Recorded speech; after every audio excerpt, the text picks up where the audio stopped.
your way is what blesses you, and then my way is what blesses me. And we don't have to be carbon copies of each other. We don't have to clone the situation. We can just be. We're very creative beings. So if you want to create your own way, create your own way. Welcome to the Lara Jane Layton Show. This podcast is for you, the person who keeps putting others first. Your self-talk has held you back. You no longer need to take a second seat. Let's explore ways to overcome self-doubt. You can silence that inner bully voice and achieve your full potential. Here's your host, Lara Jane.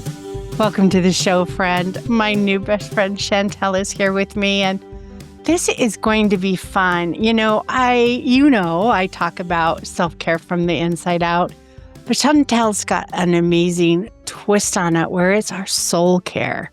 What is our soul? Where does it radiate? How do we take care of it? How do we make sure our soul, it radiates out to the rest of us?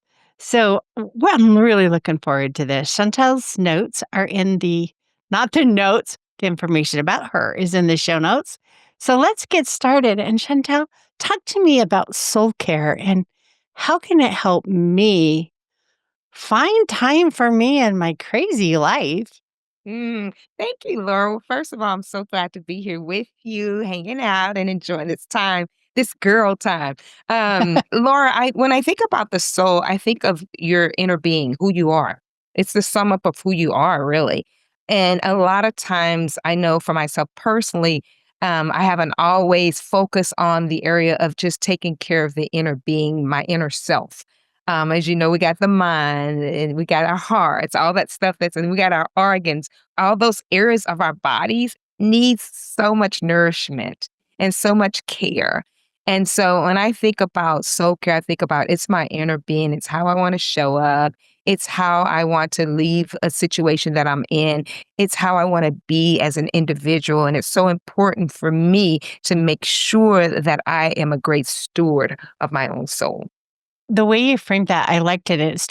It kind of like shifted my thought as a lot of us think about self-care as our physical body or our physical relationship or how we appear physically to others.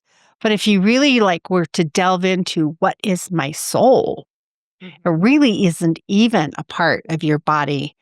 And it is the thing that makes us click. And I always talk about being that authentic self.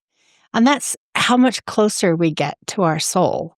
Who is that person and how do I care for them and let them out? Because I think a lot of us hide because we want to be like everybody else. Ooh, that's a good one. Ooh, that's a real good one. That's a real big truth right there. And not wanting to be like everybody else. I say you can always imitate someone, but when you try to duplicate, then you're not really living your authentic self. You become a clone of somebody else. And that's not what we're here for. The media tells me I need to be like X to be pretty. I need to be like X to be smart. I need to be like, they have all these measuring sticks. Yeah. But how do I get my own measuring stick? So I'm not thinking of what somebody else thinks is perfect. Yeah. Yeah. For me, one of the things I had to do is really ask myself who I want to be. This simple life questions for myself. I asked myself, well, who do you want to be, Chantel? How do you want to show up in this world? And I knew that I did not want to be like my mother, even though she's a great woman. I knew I did not want to be like my cousin or my best friend. They're already great in their own right. They're who they are. So I have to go, well, how do you want to be? And I started with my value system, like what's important to me. I think that was the really key defining moment for me. It's like, okay, what's important to me? Family is important. It's important to me to be active and productive with my life. It's important for me to have a career. It's important for me to be able to do things that I love. Like I'm a singer. I love singing. So how do I put all those things into the category of my life? And one of the things that I've developed for myself is what I call a rhythm and stride. A rhythm is anything that you're always constantly doing, right? But sometimes your stride can be slow, it can be fast, or you can be moving about in life. But sometimes that stride, you have to take a step back and slow down. And so I know for me, when I am not living in my value system, the things that are important to me, I'm not in my rhythm and stride for life. I can actually end up being like my kids' rhythm and stride, or I can actually be like the person you say the media tells us who we need to be like. And then you start adjusting to that stride and rhythm for your life. And you're always trying to keep up with the Joneses, which is a terrible thing to do. And let me be honest, I've tried that before. It just didn't work out for me. And so I always go back. I have to always go back. What is your value system, Chantel? What's important to you? And if it doesn't align with what's important, with what you've chosen and how you want to live your life, you're not supposed to be doing it. Don't listen to it. It's not truth for you. It's truth for them. Whoever wants to choose that particular rhythm and stride for their life, it's not yours. So you can always learn from people and imitate, but don't duplicate because you're wonderfully made just the way you are. You don't have to try to grab pieces of somebody else. We're not cloning, we're living. Let me make sure I understand rhythm and stride.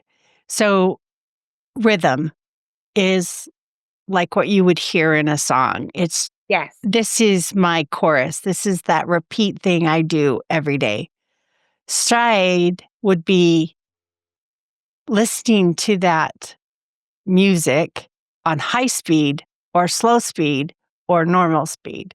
It's the same music. It's the same everything. It's still me going through the motions. But today I feel great and I'm just pounding it out and getting tons done in my rhythm. And tomorrow I may need to take a rest and be in bed and slow down. So the stride is at how fast we play that rhythm. It's the speed as well as the steps you're taking. Okay. You have to combine those. Okay. So I could be taking long steps fast or short steps fast, and I would progress further in one than the other. I would travel because Oh, progress I like isn't that. always going farther. It's I'm traveling differently. Okay. Yes, yes, I yes. like that. So thank you, because I was only thinking of speed, but yes, the length of the stride does make a difference. Mhm.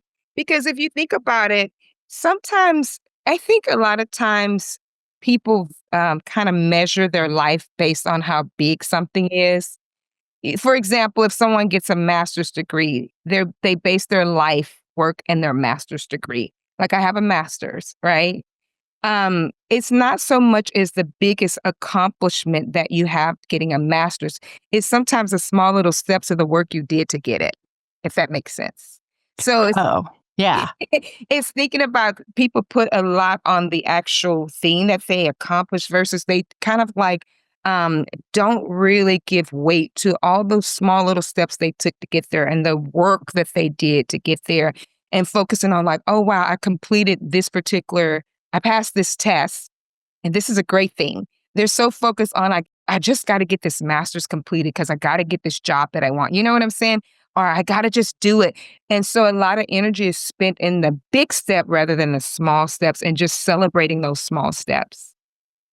I love celebrating the small wins. And, it could get to a point where you decided the master's wasn't important anymore because you're now making more money than that person, that job you wanted that required it.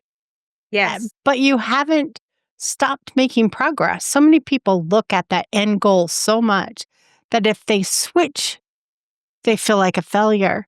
But if you look at those little ones, like I did this, I progressed, I traveled farther, I made it further, you're not all the way back to the starting when you change direction.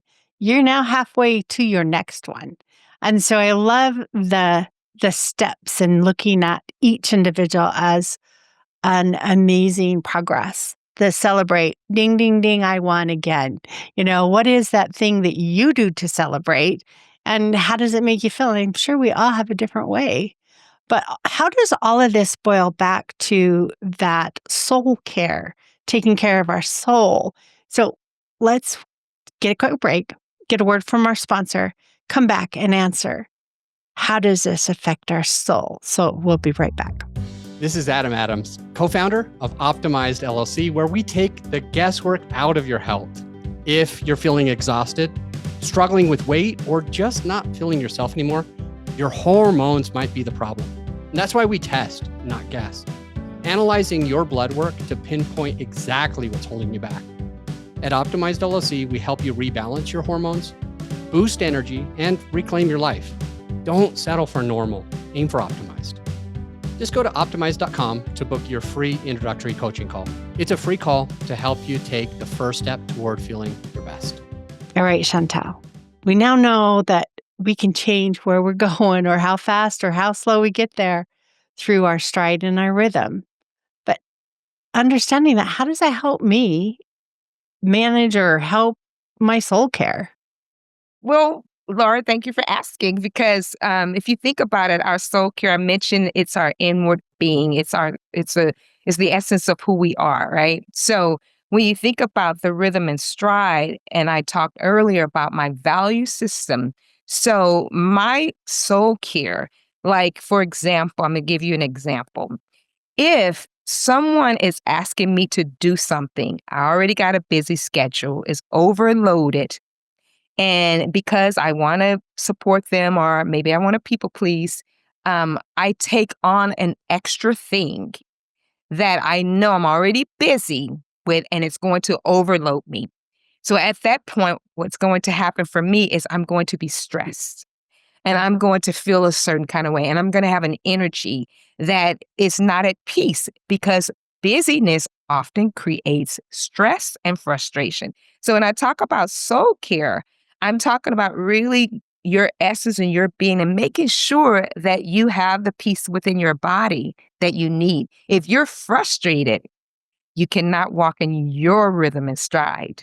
You cannot take the steps that you need for you. You're actually taking on somebody else's steps because you said yes to something that you knew you were already overloaded and should not take on another task or responsibility. So that's what I mean about like how to take care of your soul care. You have to start saying no to things that are going to continue to overload you. It's just as simple as starting to say no, being aware that you are already busy. You should not add another thing to your plate. So I agree with you, but I also think your statement about my values is very critical in that because if I am putting something that is a low value to me and trumping my high value things, then I'm probably focusing or being busy on the wrong things. Mm, So I think I love that if I'm busy on my high values, I am probably going to feed my soul a lot more than if I just keep doing the little things that aren't making a big difference. And so I love how you can piece the soul care and making sure the values you talked about are mixed together. yes, yes, that's very important. Thank you for acknowledging that because it's so super important for anyone. I mean, if we're out of alignment with our own value system, that's already says a lot right there. I mean, there's a whole lot of things you can focus on there. It's like, well, why are we taking on these other things and it doesn't match our value system? So let's say I'm saying having a family that is taken care of and happy is my number one value. Mm-hmm. But I keep working late. But I keep trumping that for other things like, sorry, family, I got to do X, or I might not have a job tomorrow. Sometimes we over exaggerate in our own, we tell weird stories, right? Yeah. So, how do we find what the true value is? Because I know in my process, the true value was that the kids, that I needed the money to Yeah. provide the shelter and the private schooling and the whatever you're choosing as a priority for your family sometimes comes with something else. And so we miss a line because now money is more important. And Mm. so it's how do we juggle those? How do we find, but my family really is the most important? That's such a good one because I think we all probably have experienced this, and especially if we're career-oriented people. Many of us have experienced this, but I would say specifically, you really have to learn how to be disciplined with we all have choice, right? So if you know that your value system is your family and that's a priority, I would say that you're going to have to start to dismantle that mindset that I need the money to do this. Like that's already something that I think that really kind of causes people to stumble a little bit and they start negotiating the family in purpose of it sounds good. Yeah, you absolutely need the money for sure. You probably do. But it might not be the way that you're trying to do it. Perhaps sometimes not every money is good money, by the way, too. So you have to start thinking about like what is more important, the money or the family, the value system that I set out for myself. See, when you have a clear value system, you must be disciplined to stick to it. And you must start decluttering the mindset of training yourself that, well, I need this to do this because it's a false narrative because you can still enjoy your family and you can still make good money. But not, like I said, every money is good money. So you have to decide, like, what are we doing here? What am I willing to negotiate and what am I willing not to negotiate? So, for example, I'm a career woman, I have a family, but I'm teaching my girls something very valuable when I show them, hey, you're just important to me as the work that I do. But they also know that mommy does great work as well. So I set aside time for them that's exclusively for them, and I do not negotiate that time whatsoever. And so it doesn't matter. There's been jobs I've turned down because I had a family trip planned, and that family trip is going to happen. Does that make sense? And so Absolutely. I'm not going, mommy's going to go ahead and take this job real quick and I'll plan that trip, maybe next month we'll do it. See, when we train ourselves to do that, we start to diminish our value system and it starts to rip it apart and tear it down. And so you have to just be disciplined with what you have chosen to do for yourself and don't negotiate that because everybody suffers, not just your family, but you also suffer because your value system at this point has started to declutter and deteriorate. I love the declutter because I'm sitting here listening to you, and we do have a lot of things we need to do. We do have priorities. We do have values. We do have all this. How do I organize it to a point that it actually makes sense? Where I'm actually going, okay, I understand this is my value. So this now becomes my boundary. Like I'm no longer like, this is my time with my girls. Done. No no renegotiation. And not everybody can be that firm, but I think it's important to at least know that this is my time and evaluate changing it. Like if you've written down your goals and you've written down your values and you've written down all this stuff, you're going to be able to look at those things and go, is this new decision I'm making in alignment with where I'm choosing to go? And I want to choose to get there, not that social media is telling me this is where I need to go. And I said social media, any media, not that my mother or my father told me this is what a successful person looks like. This is what my successful person looks like. This is my soul. And so how do we really tune into our soul through all this and start using those values in our decision making? So, as I said earlier, discipline is very key to these kind of things. I think that one of the things that I do is a simple tool of like having a planner, for example, and really allowing yourself to like plan out things, like writing things down and making sure that like, okay, at this time I have this. And really also too, Laura, just knowing yourself of your capacity of how much you can do in a day. is so good. That's something that I have to do. That's part of my rhythm and stride is just really knowing how much I could accomplish today. Like I know that I cannot take more than 3 appointments a day. So don't Mhm. ask me to do anything else because I can't do it. But if you're thinking about like just really being mindful and planning is really a great tool to really help you just stay in a rhythm with yourself, knowing your capacity of how much you can take on and what you can do for the day is really key to really managing your own essence and making sure that you're taking care, having that soul care for yourself. I think sometimes we just don't realize that these simple tools of just writing it down. A lot of stuff is on my, like I put a lot of stuff on my phone. My appointments alert me on what's next. Sometimes I put things on notes. I have post-it notes and different things that just help me to really manage my life a little bit better than I would if I didn't have a simple tool of just like writing things down.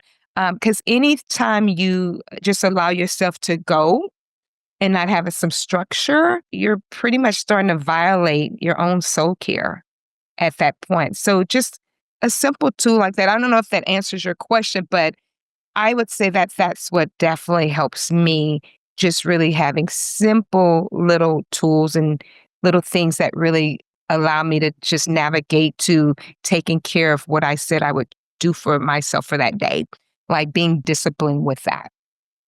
I like what you said about writing it down. And, as long as we're keeping it in our heads, there's Mhm. a stress level that is added that I need to remember this. I need to not let this slip by. And there's just that stress. And then if you write it down, you now know that I can retrieve it when I'm ready. I don't have to keep juggling it in my mind. Oh, remember to go to the bank. Like, write it down. And that does one more thing because now you're adding a tactile type of a process. So you now have the mental and the physical part of writing it down. So it's you're going to remember it even better.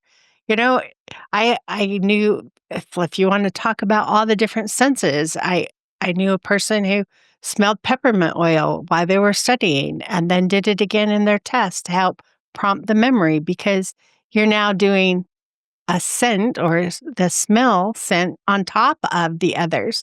And so if there's something that you like when I'm in that process of evaluating my time that helps you to download those things that are in your brain that you haven't written down yet, do it. What is that thing that helps you with a memory? And for me, I love writing it down because my brain can get so full and focused on other things that I know there's people out there that don't need to because when I was younger, I didn't need to, but I should have because I could have remembered a lot more things. It's just we just aren't always at our best. We're not, it's so funny you're sharing that because you know how you go to the restaurant and you these waitresses, they're like, they don't have a pen or paper. They're just, okay, you just give them your order. Have you ever been to one of those I restaurants? was one of those waitresses. I'm like, how do you remember? You remember because I'm a complicated order, a person that has a complicated order. I'm like, put this on the side, put this here, and don't add this, and I don't want this. How do you remember that? Some people are really good at that. They're Not, they're just not, really good. not. And we all have our things we're really good at, and we don't all have to have that kind of memory. Exactly. Exactly. Whew. It's because the older I get, the more I rely on my written notes. Me too. Uh, so, Chantel, um, when we're going through this soul care, so we now know our values, we now know we've kind of tuned into our rhythm and stride. We are making sure that we are disciplined in keeping our soul in mind. Sometimes we just put it in the background because it's in the way, but keeping it up front, then we've evaluated our changes, when we want to change, is it in line or when something's getting added? What else can we do to feed our soul and to really take care of ourselves? I would say one of the things where you can feed your soul is really taking some time for yourself to really just sit down. Like I do some breath work. I like to teach a few students a little bit of music. So I teach them this concept that I do for myself of just sitting still and breathing in, like exhale the air, not through the nose, but through the mouth. And then I almost imagine, like, for example, for me, this is just giving you an example. I'll bring in a music note, like a quarter note or anything. I'll bring in a music note because I'm a music girl. So I'll bring in a music note and I really visualize that note. And then I will exhale that note for 7 counts out. I also take that note and imagine that it's floating across the room on that 7 count and coming down. By the time it hits 1, it's on the floor already. So, like, at that moment, what I'm doing is I'm visualizing what I have the power to do, which is take care of my own inner space. I have the power to inhale that note and exhale that note and just visualize it across the room and then coming down when I say it's going to come down on my 7 count. So that's something that I do for myself. But I would say breath work, however the way you want to do it. If you want to inhale 3 counts, if you want to inhale 4 or whatever, breath work and just sitting still and breathing is so powerful to relax you so that you can think clearly. So I think sometimes we are so busy and moving about that we're not taking the time to replenish ourselves. This is a replenishing exercise, by the way. It really allows you to sit still for the moment, get away from the busyness, get away from the kids, relaxing. Inhale, exhale. I do it through my mouth. A lot of times when I do it through my mouth rather than through my nose, because I think about yoga when I do it through my nose, and it's totally fine either way. But when I do it through my mouth, it's like almost like a rush comes out. It's like a powerful breath that releases when I inhale just through my natural mouth. And so I do that. So whichever way works for you, I would say take the time to inhale and exhale. Air is life. It really is. And so if you're enjoying the air that you personally breathe, it's a good thing for you. It's an excellent thing for you to enjoy the actual air that you breathe. A lot of times we're not enjoying the air that we breathe. But if we take the moment and sit still and do something like that, I say that's a great tool. It's a great tool. I love the inhale and exhale, or I often do what a lot of people call a triangle breath, which just breathe in, hold, breathe out, just equal counts.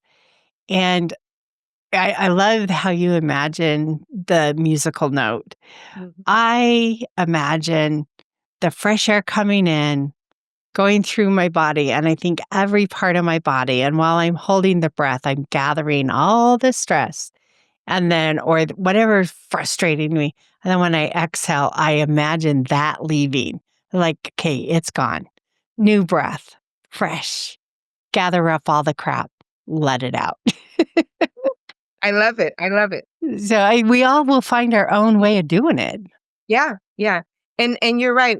Your way is what blesses you, and then my way is what blesses me. And that's the one thing we're talking about here, that we don't have to be carbon copies of each other. We don't have to clone the situation. We can just be. And we're very creative beings. So if you want to create your own way, create your own way. Yeah, we can have a best friend breath. Yes, I love that. Try whatever works. Try the box breath. Try the in the nose, out the mouth, in the nose, out the nose. Whatever rhythm or stride you choose is yours. It's, will it help you? Try it. If it doesn't, try another one. Yes. How amazing this life is it wasn't just created for the lawyer. We have room for the butchers and the concrete cement dudes and the landscapers and the presidents. There is so many unique ways that you can shine your best, and it doesn't have to be the one that somebody else said was the best. And when we tune into that, then we're taking care of our soul. Yes, we are. I love it. Chantel, this has been beautiful. I have loved this conversation. How about taking a moment, tell our friend a little bit about you, what you do, and what is that one thing we're going to do this week to experiment and see if it helps us? Mm. Well, my name is Chantel Deniese, and I definitely love all that I get to do, and that's being a mom, wife, and all of those things. But what I do as far as for my work out in the community is I am a life coach, and I walk alongside women, helping them and sharing information with them, hopefully that will inspire them to live the life they were born for. I'm all about living the life you were born for. And so that's a little bit about what I do. I'm also a singer and a writer. And so I do that as well. And I enjoy it to the full. But my work that I feel very much focused on right now is really focusing on life coaching and helping people thrive in their lives and live, like I said, the life they were born for. That is beautiful. What is our one thing? I would say take the time for awareness. I think take the time to stop for a moment, start to evaluate your life a little bit. What's working, what's not. So awareness is a key thing. If you sit down and start looking at what works for me, what does not work for me. And you'll know that by the stress it brings. So the one thing is this week, set still to get aware. I love it. So we're going to become aware, take a moment daily if you can, and be aware of what's going on with you. I love it. Thank you, Chantel, so much for joining us. Friend, Chantel and I are not medical or mental licensed professionals. We're here for entertainment. People have found ways to clear our path and want to do the best to help you have a clear path towards your dreams and your goals. So stay tuned for the next episode. Thank you. Are you tired of waking up exhausted? You are not alone. If you're looking to take your life back, let's start with the simple step of adjusting your self-talk. Stay tuned for the next episode with your host, Lara Jane. Remember to follow the show so you don't miss the next simple step that you can use to feel more confident. And please leave an honest review.